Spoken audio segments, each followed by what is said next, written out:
In the back, and then you. I mean, there's much that I agree with what you're saying. Sure. Essentially almost all of it, but I have a question to help you understand. Yeah, of course. Certainly, if we could somehow move to anarchism, there would be significant social change. Yes.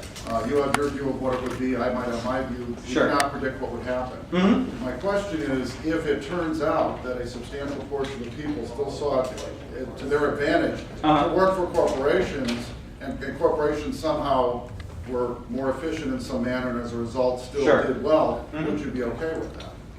I would be okay with that in the political sense. I have no desire to turn around and force that not to occur. I do have ethical difficulties, which are probably a bit to one side of this whole discussion, that would lead me to think that's not the most desirable state of affairs. But the way that I would address that is by finding those who are dissatisfied with the situation and working to create voluntarily, consensually, alternative institutions like co-ops, like communes, and also just changing the culture, right, through conversations, through art, through literature, so that you know, I mean, people's values aren't fixed. They're things that people change their minds about. And if I'm right about this stuff, then I feel confident that I can persuade people I'm right. If I'm not right, then fine. You know, whatever turns out to be the case in a consensual society is something that best matches the preferences of the people in it. And so, you know, at a bedrock level, you know, like I said, I think that a lot would happen just automatically. There would also be more that happens through cultural activism. But if that doesn't happen, I'd certainly take, you know, not having my money stolen and not having innocent people being murdered all over the world in order to try and fix that somehow. Yeah.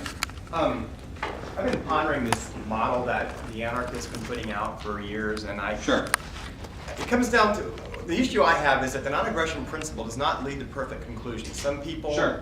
believe that intellectual property should be protected, some people believe it shouldn't, some people believe that corporate liability should be enforced, some people believe it shouldn't.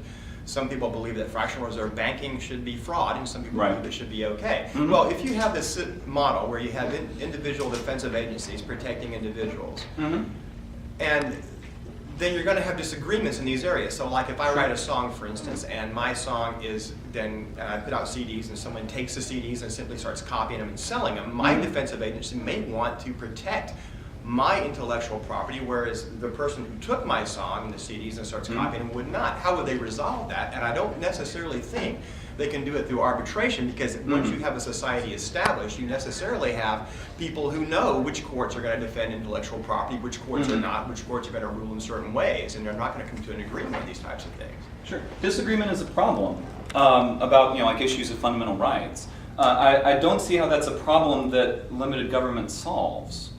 Right? So limited government in this case is simply going to mean that you have a monopoly on resolving these questions, right? There's going to be one way to do it within a territorial expanse of some fixed size. Everybody who's there has to submit to that way of doing it. Now that way of doing it is either going to be right or it's going to be wrong. But these are areas where there may not be a right and wrong, because there's no principle by which we can decide what right and wrong Okay, is. so there's two separate issues there. One is things where you can't get everybody to agree which is right and which is wrong, and there's areas where there's just no fact of the matter. And again, this is going to be something that goes way into, like, you know, natural rights theory and my particular philosophical views. But just briefly, my view is that there are very few areas where there's no fact of the matter.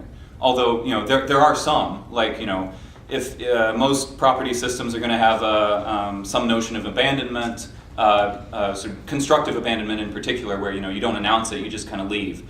But I don't think that the non-aggression principle has anything to say about whether, you know, the principle for abandonment is going to be, you know, that it takes 2 years or that it takes 5 years or anything like that.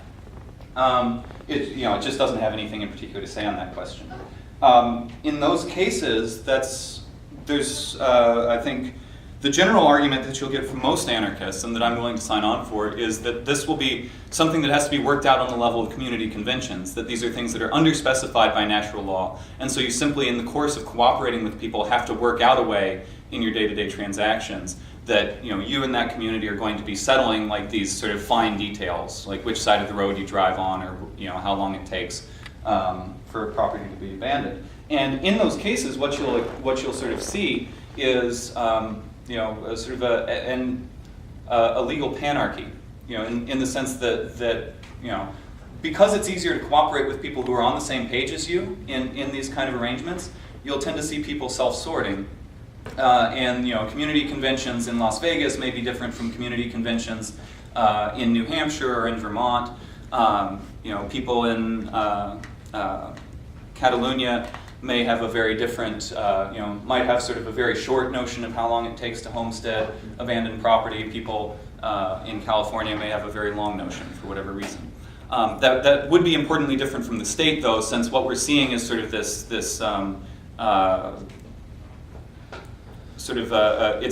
the fact that it's community-based rather than handed down from a single point of authority, and the fact that it's sort of easily revised person to person and makes sort of this modeled appearance rather than sort of the puzzle pieces on a political map. So the borders would tend to be fuzzier, and you tend to have a lot of sort of shifting back and forth over time very easily, rather than being sort of fixed behind fixed jurisdictional walls.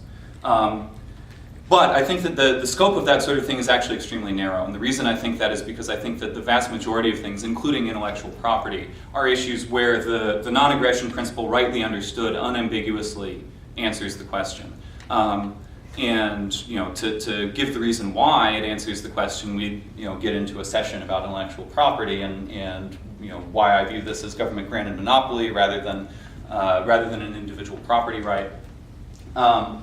But at a root level, what I'd want to ask as far as the alternatives, right, is if the criticism of anarchism is that it's not going to work out on these issues, the proposed alternatives ought to be held to at least the same standards, right? And so as I see it in cases of limited government, there's still going to be cases where people just can't agree amongst themselves how to specify these rights, and there may be cases where there is no fact of the matter. In cases where there is no fact of the matter, what you'll get is sort of this arbitrarily fixed version of how to specify these questions that doesn't actually have to do with sort of organic community conventions or sort of the spontaneous order that people form in cooperating, but rather has to do with what somebody in an office probably hundreds or thousands of miles away has decided is the right way to settle these questions. Now, on questions where there is a fact of the matter, and there's just sort of pervasive disagreement about what the fact of the matter is, the basic problem you have is you have two options. Either the government's solution is right or it's wrong. If it's wrong, it seems to be far worse than anarchy in the sense that there's no alternative option. There's nobody who's going to stand up for your rights effectively.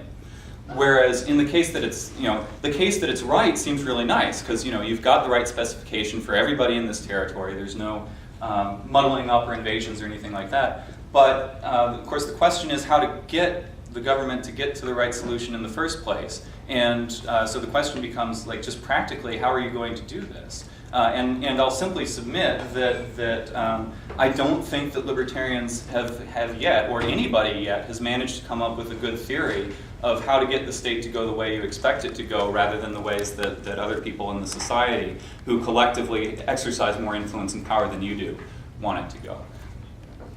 So,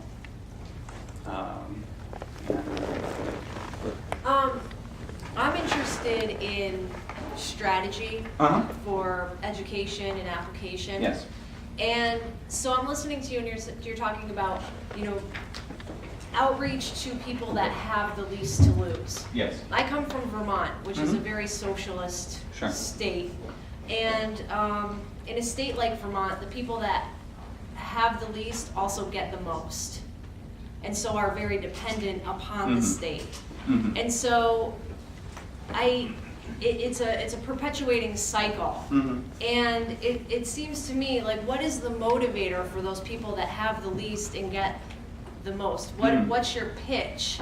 Sure. Because to me, and this is just the second part of this, but it just seems to me like where I am, it makes more sense to look for entrepreneurs or farmers, people that are industrious and not dependent and don't want to be dependent to reach out to.